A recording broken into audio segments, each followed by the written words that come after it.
Hi అండి. ఇవాల్టికి లక్ష్మీ అమ్మవారిని నిలబెట్టుకుని మూడో రోజు కదండి. నేనైతే పీఠం మూడో రోజున కదిపేసుకుంటానమాట. ఇంకా అందుకని చెప్పి ఉదయం లేచి ఇల్లంతా క్లీన్ చేసుకుని ఫస్ట్ అయితే పీఠం దగ్గర దీపారాజన అది చేసుకున్నాను. చేసుకున్న తర్వాత ఇంకా ఇంట్లో పూజ అయితే చేసేసుకున్నాను అనమాట.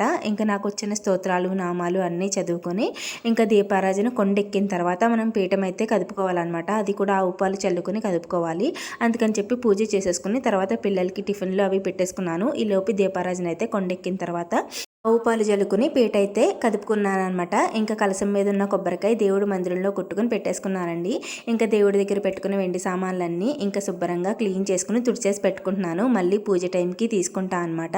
అంటే ఇంట్లో పీఠం పెట్టుకునే పూజల టైంకి ఇవి తీసుకుంటాను అనమాట. ఇంకా అందుకని చెప్పి శుభ్రం చేసుకుని నీట్గా పొడిగుడ్డతో పెట్టుకుని తుడిచేసుకున్నాను అనమాట. ఇంకా తర్వాత మనం కలసం కింద బియ్యం వేస్తాం కదండి, వాటితో పరమాన్నం అయితే వండుకుంటాను. మీరేం చేస్తారు కామెంట్ చేయండి. అలాగే ప్లీజ్ వీడియోని లైక్ చేయండి.